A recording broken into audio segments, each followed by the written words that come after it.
Promesse biblique du jour. Aujourd'hui, une petite histoire pour nous faire réfléchir. Dans un village des Indes vivait une pauvre veuve. Elle n'avait qu'un fils qui, en grandissant, était tombé sous l'influence de mauvais camarades. Il était devenu un buveur et un joueur. Il avait d'abord fait des gains qui l'avaient poussé à jouer des sommes toujours plus importantes. Finalement, il avait perdu tout son argent et comme il ne pouvait plus rembourser ses dettes de jeu, il avait été jeté en prison selon la législation du pays. Il ne devait en sortir que lorsque ses dettes auraient été payées. Le malheureux passait d'interminables journées à rêver au jour où il pourrait sortir. Il avait d'abord compté sur ses amis, mais ceux-ci l'avaient abandonné. Quant à sa mère, elle était trop pauvre et d'ailleurs, depuis des années, il n'avait cessé de lui désobéir et de repousser tous ses conseils. Mais voici qu'un jour, il vit la porte s'ouvrir et son geôlier lui criait « Tu peux sortir, tu es libre, quelqu'un a payé ta dette !»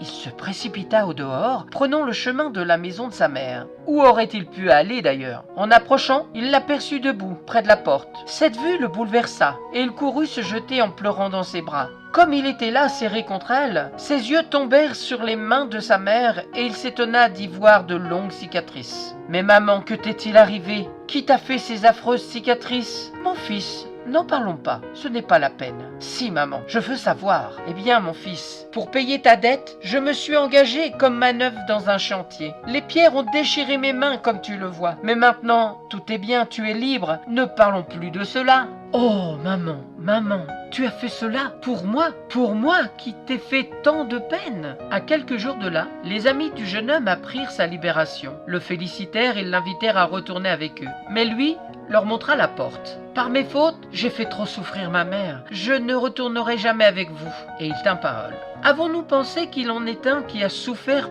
pour payer la dette de notre péché? Quand le tentateur se présente, le repoussons-nous avec horreur en lui disant « Je ne te suivrai plus. Mon péché a trop coûté de souffrance à mon sauveur. » Vous avez été racheté à un grand prix. C'est dans 1 Corinthiens chapitre 7, verset 23. Une seule personne était qualifiée pour payer la dette du péché de l'humanité. Cette personne, c'est Jésus-Christ. Réalisons cette grâce immense et cette puissance d'amour de Dieu le Père qui a donné son seul Fils à la croix de Golgotha. Le sang de Jésus qui a coulé pour nos fautes. Il est mort et ressuscité. Il est vivant pour toujours. Qu'allez-vous faire du sacrifice de Jésus et de sa résurrection pour être libéré et être transformé? Si vous demandez quelque chose en mon nom, je le ferai. Si vous m'aimez, gardez mes commandements, et moi, je prierai le Père, et il vous donnera un autre consolateur, afin qu'il demeure éternellement avec vous, l'esprit de vérité que le monde ne peut recevoir, parce qu'il ne le voit point